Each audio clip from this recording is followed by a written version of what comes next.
Assalamualaikum warahmatullahi wabarakatuh. Good morning, everyone. Welcome to the National Training Journalism 2021, held by the Minister of Education and Culture.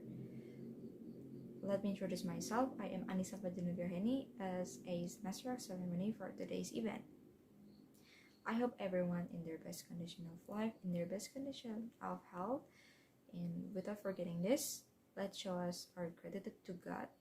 With their blessing and faith, we can meet and share this best scenario of life, and we can shop in this place together. First, let me greet the honorable guests and the guest for today.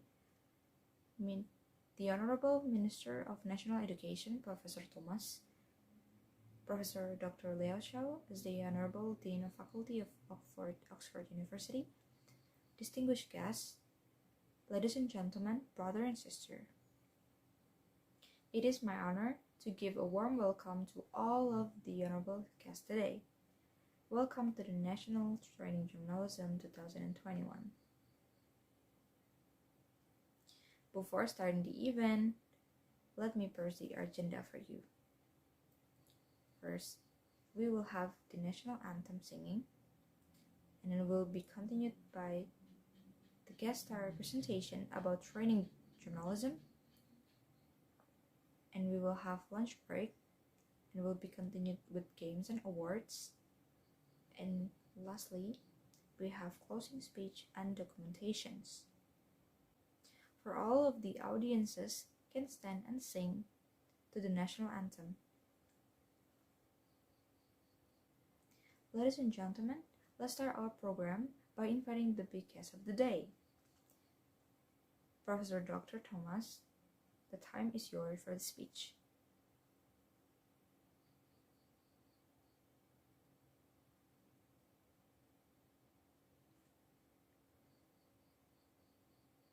Might want to wave over there, and Tara Magner, whom you'll be hearing from in a minute. And I want to just tell you some brief background information about the MacArthur Foundation for those who do not know. We're probably best known for something called the Genius Grants. It's a term we don't actually use, but you and other colleagues in the media do, and we don't really fight you that hard about it.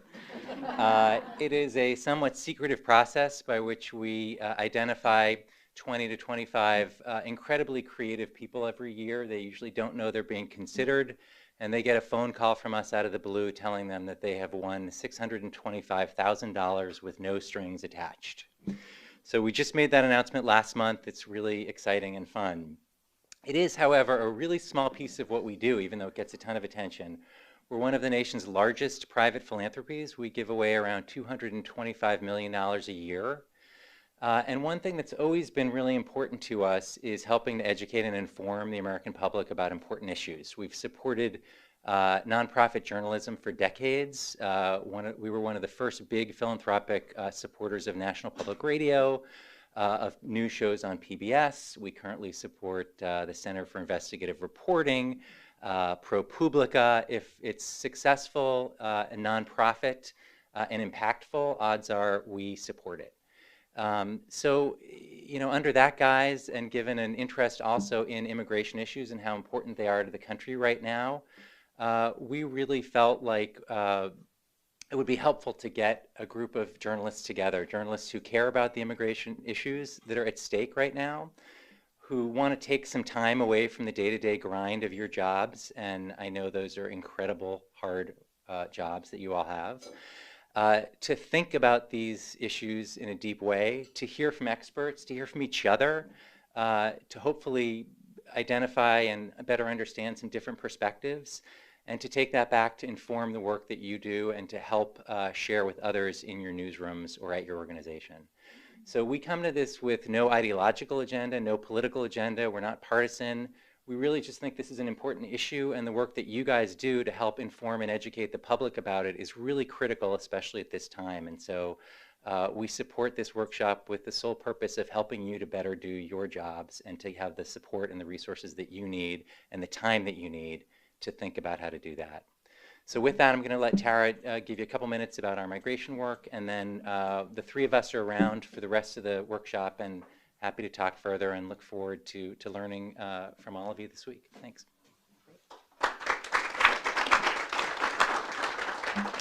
Well, thanks from me also to all of you for coming, and we haven't thanked our expert speakers yet, so we want to also thank them for traveling and joining us. I think that the 10 minutes of conversation I had in the other room have already convinced me that this will be a terrific weekend and a great discussion and a learning opportunity, even for those of us who have the luxury of working on these issues most of the time. The MacArthur Foundation has a relatively new grant program on U.S. immigration policy and regional work in the Central America, Mexico, U.S. corridor.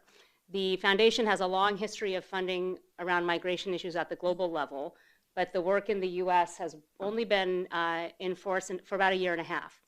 And when the foundation worked out a strategy to work in the U.S. and region, the migration region, regional corridor, as we call it, the foundation tried to ascertain what are the gaps, what's missing. There are a lot of donors, as you probably know, who are engaged in funding advocacy on one side or the other of the immigration reform debates. And MacArthur, as Andy said, tries to avoid jumping into the political fray, but tries to focus on systemic change, tries to help build the evidentiary basis for policymakers to draw from and make the best decisions that they can. So now we head to the main program of the day that we've been waiting for.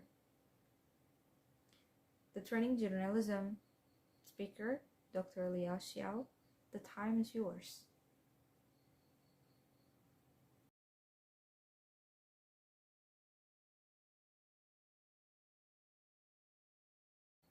Thank you so much for the material and the knowledge that's been given to us all. It is such an honor to have this such an honorable thing to have and get this brilliant knowledge of this journalism from Dr. Liao Xiao. Thank you so much. And now we're heading to the next part of the event. We're going to have lunch break. So for everyone, the time to take a break from this hall, and we will be seeing each other again after this. So after the lunch break, I hope everyone refresh their mind, have their energy back, and we were heading to the next part of the program.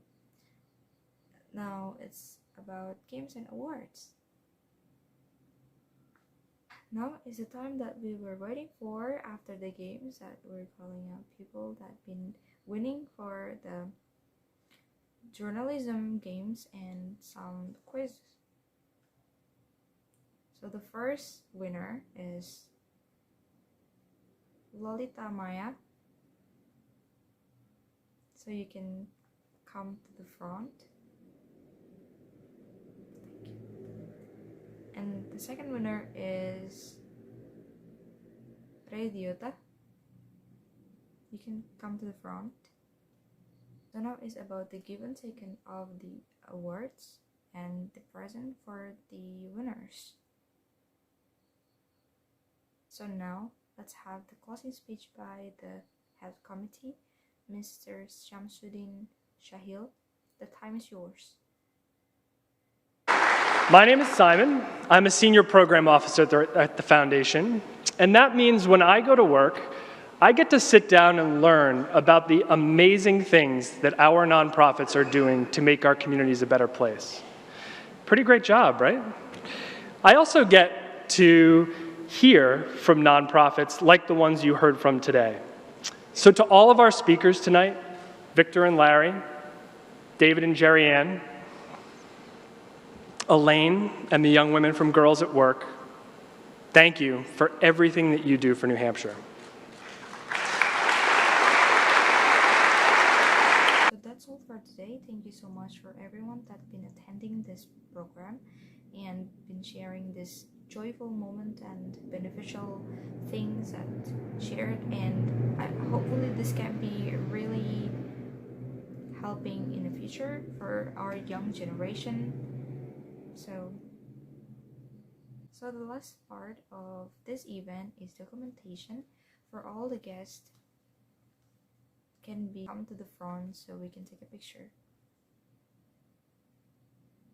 Thank you everyone for everything. I hope to see you again in the next joyful moment like this.